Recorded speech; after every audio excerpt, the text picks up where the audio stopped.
Di sana sih sering aku sharing terkait adalah bagaimana teman-teman ini mengemas sebuah cerita dari masalah tadi. Pemilihan masalahnya adalah misalnya terkait disinformasi atau terkait hoax gitu ya.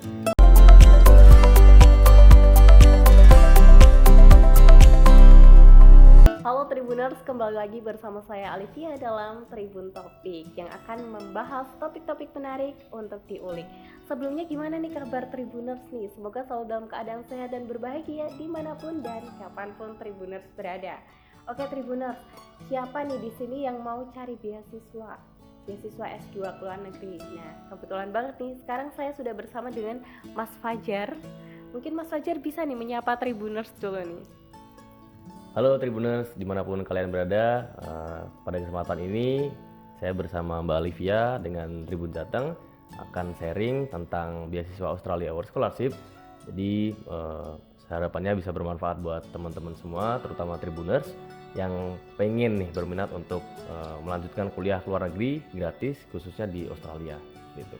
Oke, karena sudah bersama dengan Mas Fajar nih, ASN Pemkot Kota Semarang ya Mas, betul? Yap, betul. Sekaligus penerima beasiswa Australia Award Scholarship ya, atau AAS. Oke, nah tema podcast kali ini adalah tips meraih beasiswa kuliah luar negeri dengan syarat lebih mudah dari LPDP. Lebih mudah dari LPDP, emang iya? Iya, kalau Kalau daftarnya mudah ya daftarnya Mas mudah ya. sih. Tapi, oke. Sebelum kita ke sana nih Mas, mungkin Mas Fajar bisa menceritakan lebih dulu nih backgroundnya nih, mungkin background pendidikannya sebelumnya jurusan apa, terus sekarang di ASN Pemkot Kota Semarang ini di bagian apa gitu. Oke, jadi perkenalkan kembali, nama saya Fajar Hudoyo. Saya asli Semarang, dari lahir sampai sekarang gitu ya. Dulu SD, SMP dan SMA juga di Semarang, di SMA 5. Terus lanjut kuliah di Universitas Diponegoro. Waktu itu jurusannya adalah oceanografi. Mungkin nggak banyak orang tahu ya, karena ini jurusan yang unik juga tentang kelautan gitu ya. Setelah itu lulus di 2020. Waktu itu sempat ada bisnis juga, tapi akhirnya sekarang background adalah di pekerjaan di ASN Kota Semarang. Lalu waktu itu sih sebenarnya pengen kuliah ke luar negeri itu udah sejak dari lulus kuliah, tapi pengennya adalah ada jeda waktu dulu sekitar 4 atau 5 tahun untuk mendalami sebenarnya apa sih yang pengen aku dalamin di kuliah selanjutnya gitu ya, di master degree ini. Nah, alhamdulillahnya adalah kesampaian di tahun 2025 diterima sebagai Australia Award Scholarship, dan insya Allah akan berangkat di bulan Juni besok 2026 ini. Oke, berarti ini tahap prepare ya Mas, preparation ya untuk berangkat ke Australia ya. Oke, kalau Mas Fajar sendiri nih Mas, sebenarnya apa sih yang kemudian membuat Mas Fajar kemudian apply beasiswa AAS ini, dan kenapa lebih memilih AAS dibandingkan LPDP? Kan banyak banget nih ya, viral ya LPDP ya. Kenapa?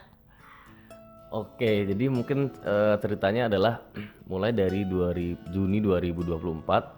Waktu itu dari kepengenan pribadi sih udah bulat gitu ya, pengen lanjut untuk kuliah luar negeri, dan mulai mempelajari syarat-syarat apa aja, lalu juga apa aja yang perlu dipersiapkan dengan detail untuk apply beasiswa gitu ya. Nah, waktu itu Mbak, fun fact-nya adalah persiapanku mengerucut kepada untuk apply beasiswa LPDP. Oke. Karena beberapa teman sebaya, teman seangkatan satu organisasi juga yang sudah diterima bahkan sudah kuliah ya dalam negeri atau luar negeri dari beasiswa LPDP ini.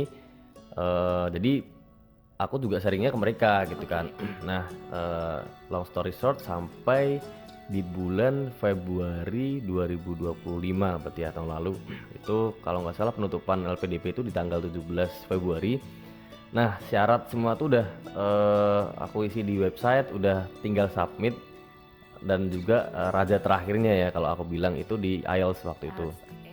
Nah, aku keluar nilai IELTS tuh tanggal 15 Februari dan hasilnya cuma 6. Okay. Sedangkan untuk syarat minimal ke luar negeri melalui beasiswa LPDP itu adalah 6,5. akhirnya gagal sebelum daftar. Nah, alhamdulillahnya waktu itu adalah saya bertemu dengan mentor waktu yang sebelumnya aku les IELTS itu. Beliau S2-nya adalah LPDP dan juga S3-nya lanjut kuliah di Australia melalui beasiswa AAS ini.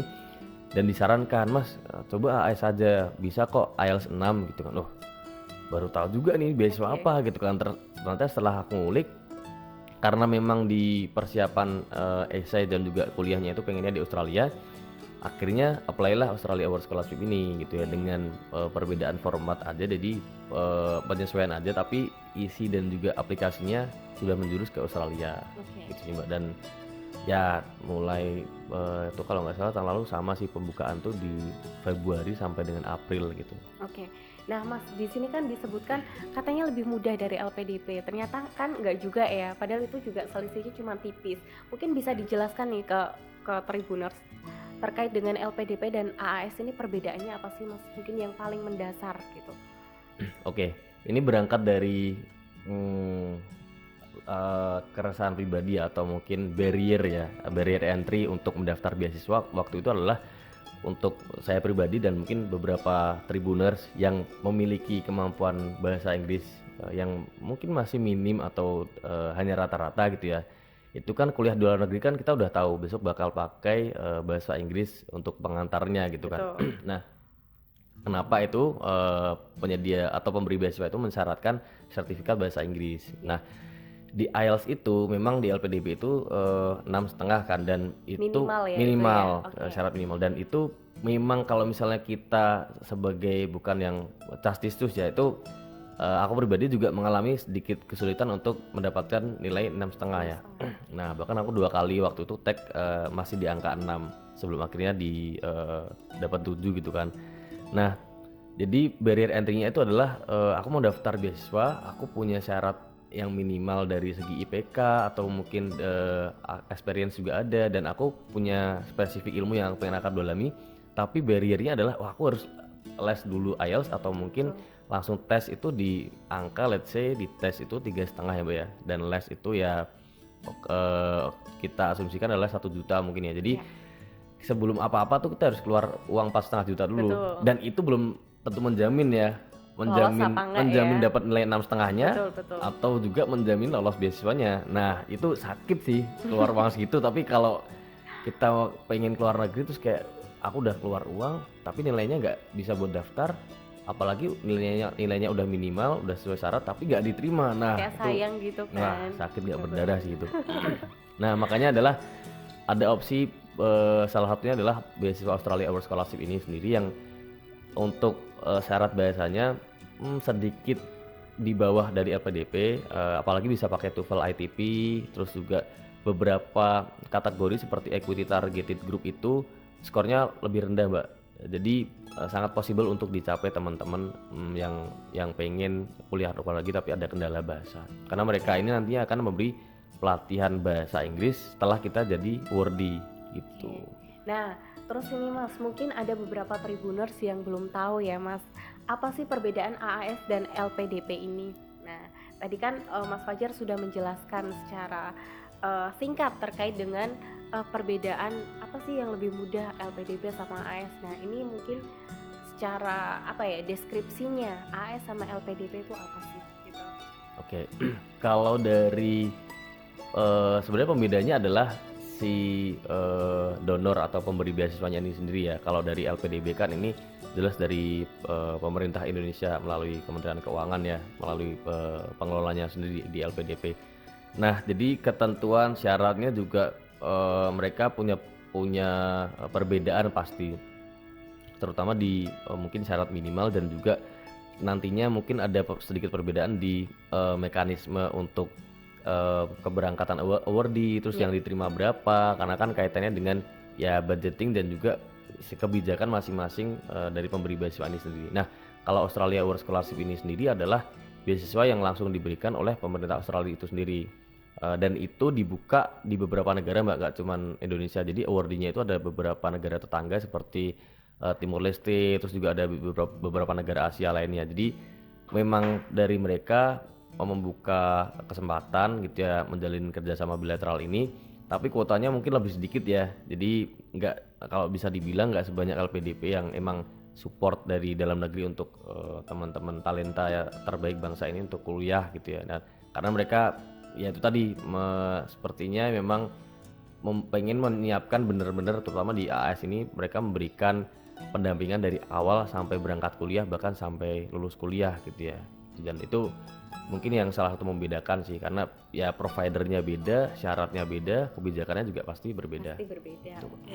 Nah, sekarang posisinya Mas Fajar ini kan sebagai ASN di Pemkot Kota Semarang. Mas mengetahui bahwa Mas Fajar ini lolos di AS, gimana sih Mas lingkungan sekitar Mas Fajar, khususnya lingkungan kerja, seperti apa?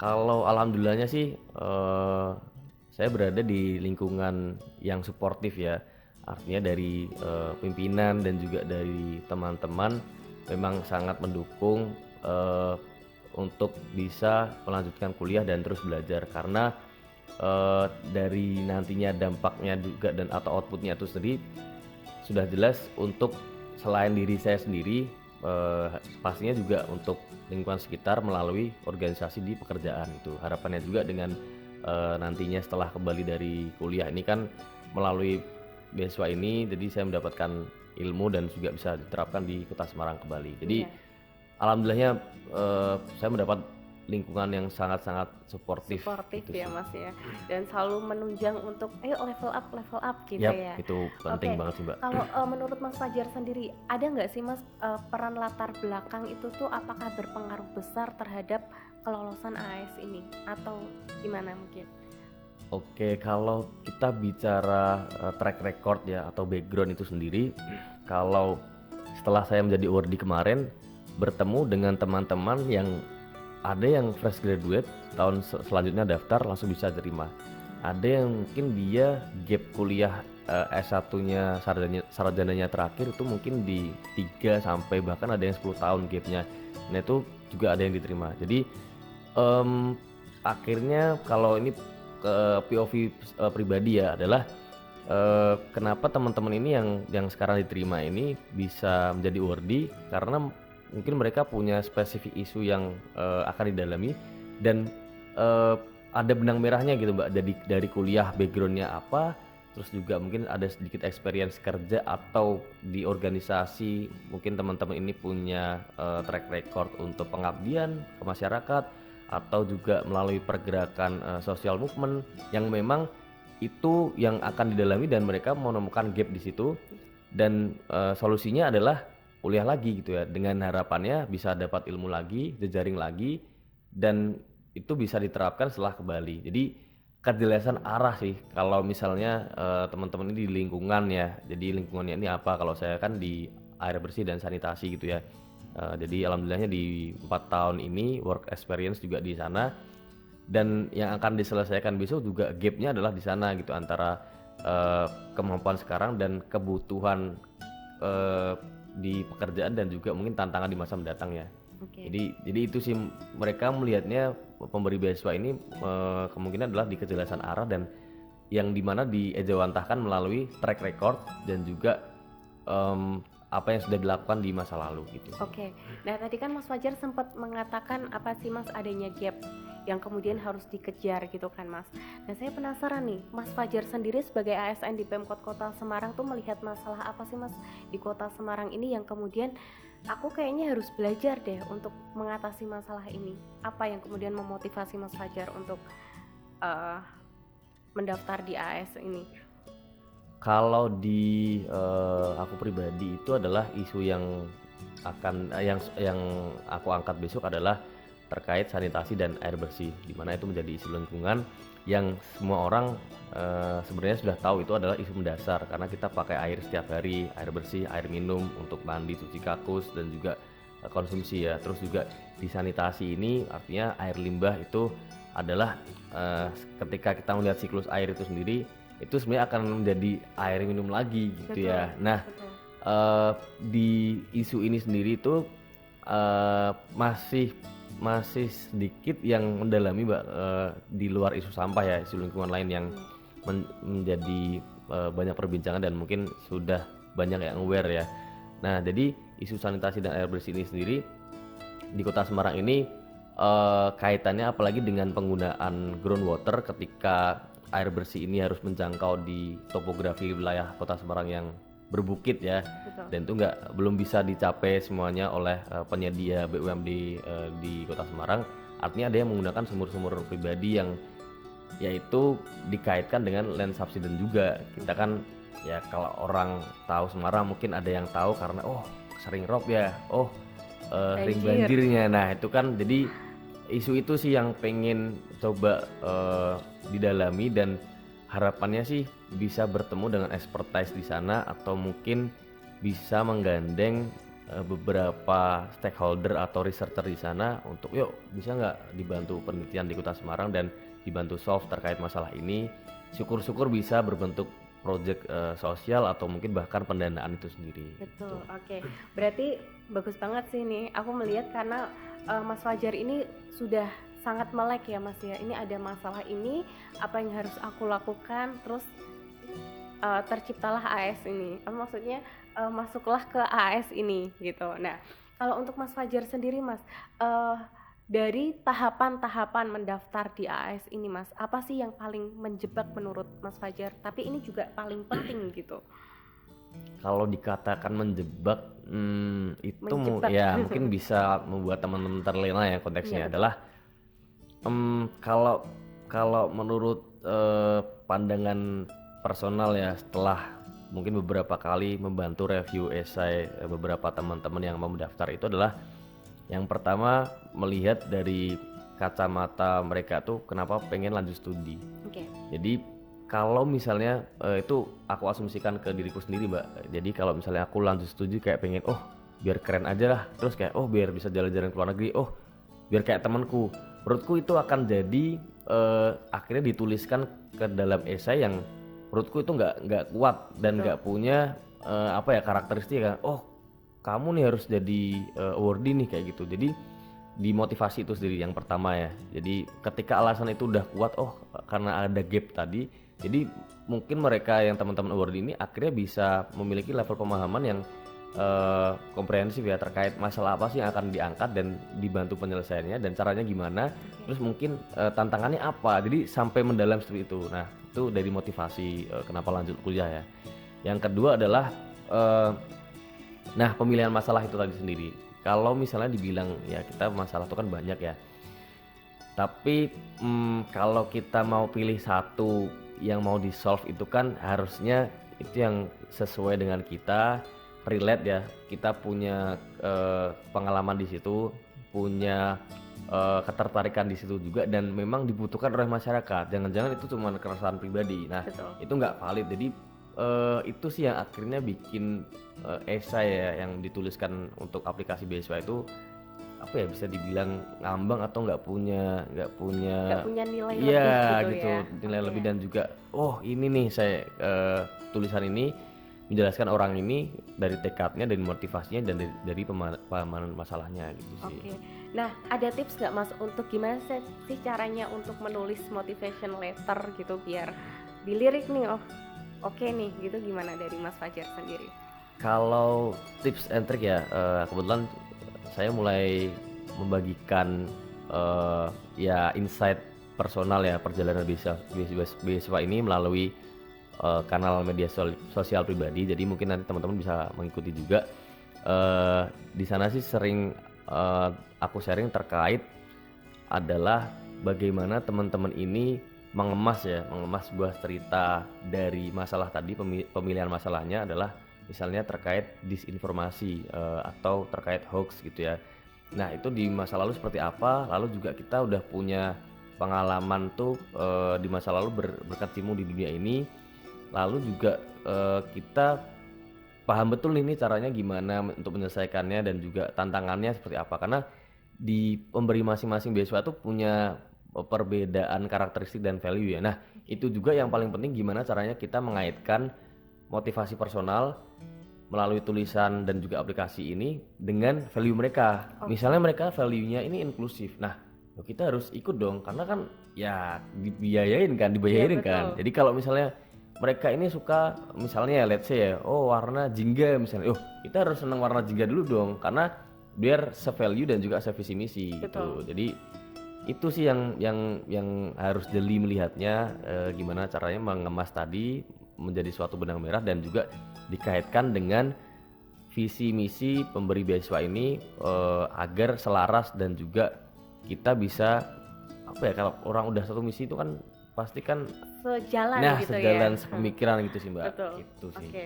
Nah, Mas Fajar ini kan tadi dari backgroundnya ya, mungkin aktivis kan dari sekolahnya, terus kuliahnya, terus sekarang posisinya sebagai ASN di Pemkot Kota Semarang. Menurut Mas Fajar, sebesar apa sih Mas pengaruh networking untuk kelanjutan beasiswa AS ini? Kalau dibilang pengaruh networking itu menurutku pribadi adalah privilege yang saat ini paling besar aku miliki, karena dengan networking itu aku bisa mengenal orang yang punya pemikiran pembelajaran yang aku nggak ahli di bidangnya gitu, atau mungkin yang mereka udah pernah menjalani hal tersebut dan aku akan menjalaninya. Lalu dengan sharingnya ilmu atau juga networking tadi, bersosial tadi, akhirnya aku bisa paham nih, oh aku nggak boleh ngelakuin hal ini ketika di fase ini. Nah itu sangat-sangat membantu sih Mbak, apalagi di tahap brainstorming ya. Artinya kan ketika kita mau mengupas aplikasi beasiswa ini ya, terkait dengan kita mau hubungkan dengan networking kita itu, kalau kita udah punya ya rekanan, teman sejawat atau mungkin soulmate lah ya, sahabat gitu yang dia ahli di bidang ini atau udah pernah menjalani proses ini, harusnya kan kita bisa dapat shortcutnya ya. Betul. Dan dapat ya apa ya, ilmunya yang udah praktis lah. Dia akan menyampaikan berdasarkan pengalaman pribadi, oh caranya gini. Jadi bisa banget untuk diduplikasi dan juga diadaptasi ya dengan menyesuaikan value kita gitu. Jadi sangat-sangat penting sih Mbak untuk membantu di level sekarang ya, untuk sampai di titik ini berperan banget working. Oke. Nah, Mas Fajar kan tadi sudah menjelaskan terkait pengaruh networking nih Mas. Mungkin ada Tribuners yang baru tahu nih tentang adanya AS ini. Menurut Mas Fajar, siapa yang paling cocok atau paling possible untuk masuk atau melamar ke beasiswa AS ini? Yang pertama sih buat teman-teman yang punya barrier kemampuan bahasa Inggris ya, rata-rata ya let's say kita bilangnya, karena mungkin kan di era sekarang kita udah terpapar dengan English language ya, itu sangat-sangat pas dan cocok buat kalian karena nggak harus tes IELTS dulu, bisa pakai TOEFL ITP, itu cuma 500 ribuan kalau nggak salah. Jadi rasa sakitnya ketika skornya mungkin nggak memenuhi ya, atau mungkin bahkan ketika skornya udah memenuhi cuman nggak diterima ya, atau belum diterima, itu nggak sesakit ketika kita udah mengeluarkan uang banyak tadi, secara kemampuan bahasa ya. Terus juga yang kedua itu adalah buat teman-teman yang belum pernah keluar negeri mungkin, atau takut nih kuliah ke luar negeri, aku nggak punya kenalan, terus juga di sana tuh kayak gimana, nanti aku juga mungkin homesick atau bisa nggak ya aku ngejalanin. Nah, Australia Award Scholarship ini salah satu beasiswa yang cocok teman-teman daftar karena mereka punya pelatihan namanya pre-departure training, di mana awardee itu akan dipersiapkan dari segi mental dan juga akademik ya, segi bahasa di Bali. Itu pelatihan sebelum berangkat 2 minggu sampai 6 bulan, bahkan ada yang 9 bulan untuk teman-teman yang dengan target provinsi tertentu. Itu jadi kita udah berada di level kesiapan yang berbeda. Oh nanti kuliahnya akan seperti ini, kita juga bahasanya udah meningkat, nanti kampus juga didaftarin, dan selama kuliah pun awardee dari AAS ini akan ada didampingi dari SCO per kampus untuk apa ya, jadi teman sharing lah ketika ada mungkin kendala di akademik atau kendala di kehidupan di sana. Dan juga sebenarnya ketika kita udah menjadi awardee itu, teman-teman awardee ini di AS itu salah satu yang saya temui ya, itu sangat-sangat suportif dari circle-nya. Jadi sangat-sangat dibantu sih Mbak, apapun informasinya terkait kendala di paspor, visa, mungkin kendala di bahasa, kendala di tempat tinggal selama di sana, itu menemui di teman-teman AS ini sangat-sangat suportif banget sih ya? gitu. Jadi aku juga salah satu yang belum pernah keluar negeri ya, dan juga pernah takut nih bisa nggak ya? Maksudnya di sana tuh kan beda banget ya, Iya, apalagi betul. nggak pernah merantau kan, tahu-tahu loh kok langsung ke luar negeri kan. Jadi ini membantu banget lah gitu. Oke, nah Mas Fajar ada nggak mungkin yang untuk Tribuners nih yang Mas aku tuh dari nol banget ya gitu. Sebutkan 5 langkah yang harus aku lakukan ketika aku mau kuliah di luar negeri khususnya di Australia. Gimana nih caranya? 5 langkah awal. Oke, 5 langkah ya ketika teman-teman udah pengen minat kuliah ke luar negeri ya, Di AAS ini ya. kayak di AS ya. Oke. Yang pertama tadi kita udah bicara teman-teman udah minat dan niat dan punya kerentek lah kalau orang Jawa bilang ya. Itu ketika kita udah punya motivasi itu mungkin bisa mulai yang pertama adalah dari persiapan bahasa. Oke. Karena mau nggak mau besok kita akan kuliah dan bertemu dengan jaringan networking internasional di mana bahasanya jelas pakai bahasa internasional atau Inggris gitu kan. Nah, jadi mau nggak mau sih harus mulai terpapar dengan berita bahasa Inggris, terus juga mungkin podcast bahasa Inggris, atau mungkin sesimpel settingan di HP-nya diubah ke bahasa Inggris. Nah, itu mungkin itu bisa mulai situ sih. Persiapan bahasa. Yang kedua, penentuan isu sih, penentuan masalah apa yang akan diangkat atau diambil untuk didalami di selama kuliah di sana. Itu karena menurutku tuh akan jadi salah satu poin penting ketika teman-teman akan mendeskripsikan dan mengejawantahkan diri teman-teman ke dalam sebuah esai atau aplikasi ya. Jadi di sana nanti kita bisa bilang value kita, oh kita leadership karena udah pernah bergerak di pengabdian masyarakat di bidang lingkungan atau di bidang ekonomi misalnya. Jadi masalah ini akan sangat-sangat bisa menentukan kita mau bicara apa dan kita akan ya bahasanya adalah mencuri perhatian mereka ya gitu dengan kemampuan kita di masa lalu juga. Yang ketiga mungkin adalah cari tahu visi misi beasiswa itu, artinya value-nya, apakah dia punya salah satu value yang ditonjolkan, misalnya leadership kah, atau mungkin agent of change kah, atau mungkin inklusif kah, atau mungkin apalah. Jadi mereka mencantumkan itu dengan jelas di websitenya. Jadi teman-teman harapannya bisa mengcapture dan juga mengadopsi value-value itu di dalam tulisan atau juga nanti ketika wawancara ya dikaitkan dengan visi misi mereka. Terus yang ketiga, cari circle pertemanan yang juga memang pengen mendaftar AAS ya, karena ini penting banget sih buat sharing dan juga buat maintain motivasi ya, karena nggak dipungkiri ketika nanti teman-teman udah di tahap persiapan di tengah jalan merasa ini bener gak ya aku mau daftar ya, kayak Ragu lagi ya. iya Oke. bener nggak sih. Nah itu ketika ada sharing teman adalah ayo kita coba dulu nggak apa-apa, kan ini juga gratis dibayarin mereka kalau daftar. Kalau nggak keterima pun, kalau misalnya apply-nya pakai tadi TOEFL ITP yang biayanya cuma 500 ribuan juga ya udahlah, anggap aja kita ya mencoba gitu kan. Itu sih mungkin tadi kita ke keempat ya. Keempat. Yang kelima penting banget adalah cari mentor sih, yang dimana sosok ini atau mungkin mentor ini sudah menjalani atau mungkin sudah menjadi awardee, diterima. Jadi mereka bisa memberikan insight dari POV sebelum daftar dan sampai diterima. Oh gimana sih caranya biar bisa diterima gitu ya, dan apa-apa aja sih mungkin poin yang perlu di highlight yang teman-teman mungkin belum tahu untuk atau mungkin bahkan belum dipersiapkan di dalam aplikasinya. Jadi harapannya sih dengan shortcut bisa diskusi dan brainstorming dengan mentor ini sangat-sangat membantulah itu untuk kesiapannya. Oke, balik lagi ke langkah awal Mas untuk belajar bahasa asing ya, khususnya bahasa Inggris nih, IELTS atau pakainya IELTS ya Mas ya. Iya. Nah, itu ada nggak sih Mas 3 web yang mungkin bisa menjadi pacuan untuk teman-teman Tribuners ini yang mau kuliah di Australia? Apa aja nih? Oke.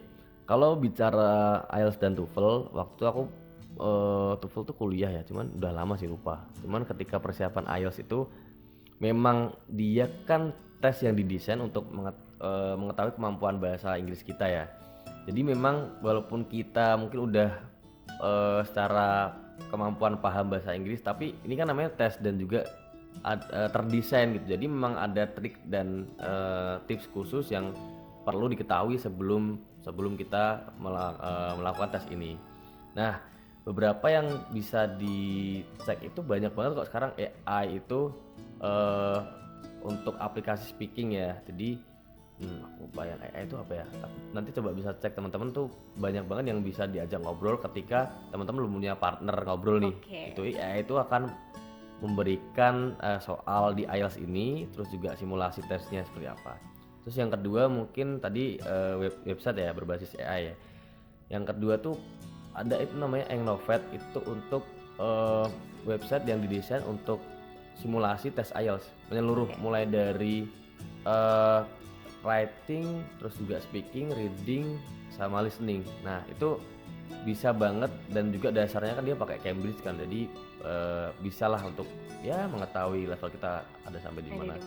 Terus yang terakhir mungkin YouTube ya. Nah YouTube ini banyak banget, atau mungkin media sosial seperti podcast ya di Spotify, Apple Music, itu mereka banyak banget kok konten kreator yang atau mungkin tadinya teacher di IELTS ya, yang memberikan tips and trick dan mengupas tuntas step by stepnya, mulai dari mana mungkin per skill ya, di listening atau mungkin di speaking, di writing, itu mereka detail banget. Dan dulu sih aku waktu awal-awal belum les ya, itu nyoba pakai cara-cara ini, belajar mandiri itu bisa kok achieve di 6 gitu ya, di skor 6 tuh dengan ya konsisten, dan karena butuh waktu, emang nggak bisa sehari semalam ya langsung. Bisa waktu itu sebulan sih, mungkin kalau 3 bulan bisa lah harusnya, lebih dari itu ya kalau kita benar-benar ada kemauan dan konsisten. Oke, berarti memang ada proses yang cukup panjang juga ya Mas untuk yang katanya mudah ini tadi ya. Nah, terus ini terakhir nih Mas, apa sih pesan untuk Tribuners yang mau kuliah atau mendapatkan beasiswa di luar negeri, khususnya di Australia, di AS ini? Oke, aku pribadi waktu itu yang udah pengen kuliah ke luar negeri itu adalah karena termotivasi beasiswa ini kan gratis ya, kita nanti dibayarin dari living cost, terus juga dari uang kuliah ya. Jadi kita sebenarnya tinggal fokus belajar aja ketika teman-teman apalagi yang masih single berangkat sendiri gitu ya. Jadi motivasinya cuma itu sih Mbak, dibayarin gratis, kuliah ke luar negeri, dapat ilmu, networking, dapat pengalaman, terus juga ya bonusnya ya bisa jalan-jalan, nggak dipungkiri ya kan, kita weekend juga libur ya. Nah itu jadi sangat-sangat menurutku dari melihat kacamata teman-teman yang udah berangkat dan udah pulang ya, itu jadi pengalaman yang sangat-sangat berharga bagi mereka sih. Jadi nggak ada salahnya untuk mencoba, apalagi teman-teman udah tahu mau mendalami isu apa, masalah apa, untuk menutupi gap knowledge atau mungkin gap experience yang sekarang sedang dijalani, baik dari segi kegiatan pribadi ya, baik itu pekerjaan atau mungkin ada ya aktif di organisasi, atau mungkin secara pengetahuan juga researcher ya, pengen mendalami isu tertentu, itu ya nggak ada salahnya sih, dan nggak semenakutkan itu kok. Artinya ya tadi mungkin kalau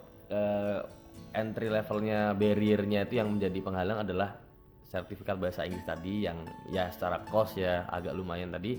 Bisa kok coba beberapa beasiswa yang diberikan oleh pemerintah negara tertentu ya, salah satunya di Australia, itu yang memberikan kemudahan untuk kita mendaftar, baik secara syarat dan juga mungkin nanti setelah diterima benar-benar disupport, didukung ya, dan dipersiapkan. Jadi nggak ada apa ya alasan. Oh ya, dan juga waktu itu mikirnya kenapa pengen segera lanjut kuliah adalah mumpung masih mampu mengikuti ya secara ilmu ya. Nah ternyata setelah jadi awardee kemarin itu kok banyak banget yang udah umur 30-an, 35 ke atas, bahkan 40-an ya, dan dia gapnya tuh mungkin udah hampir 10 belasan ya, 10 atau mungkin belasan tahun, tetap mau lanjut belajar lagi. Kayak loh, mereka aja semangatnya masih tinggi kok, bapak ibu ini ya, udah bisa dibilang ya. Jadi ya harusnya sih kita masih bisa mengikuti kok gitu. Oke, berarti sesuai yang apa yang dikatakan sama Mas Fajar ya Mas. Pertama, bahwa usia itu tidak akan menghalangi kita untuk terus level up, terus maju dan terus belajar. Terus yang kedua, lingkungan itu sangat penting untuk menunjang kita gimana caranya sih kita melihat dunia ini dan pilihan-pilihan kita ke depan seperti apa. Dan yang ketiga, jangan lupa untuk terus selalu belajar. Terus kita juga harus lihat gap apa sih yang harus kita selesaikan, masalah apa yang menjadi fokus kita, itu juga penting, tapi kadang sering kelewatan ya Mas ya. Nah ini asik banget sih ngobrol tentang beasiswa luar negeri bareng Mas Fajar. Nah Tribuners, untuk Tribuners yang mau mencari beasiswa di luar negeri khususnya di AS, tadi Mas Fajar sudah menjelaskan cukup detail 5 langkah pertama dan 3 website atau channel yang harus Tribuners pelajari dan lakukan. Semoga Tribuners yang mau mendapatkan beasiswa ke luar negeri dipermudah dan dilancarkan. Amin. Seperti Mas Fajar ini. Terima kasih Mas Fajar untuk bincang-bincangnya terkait dengan beasiswa AS ini. Dan untuk Tribuners jangan lupa saksikan terus Tribun Topik yang akan membahas topik menarik untuk diulik. Saya Alifia Namri bersama dengan Mas Fajar pamit undur diri dan terima kasih.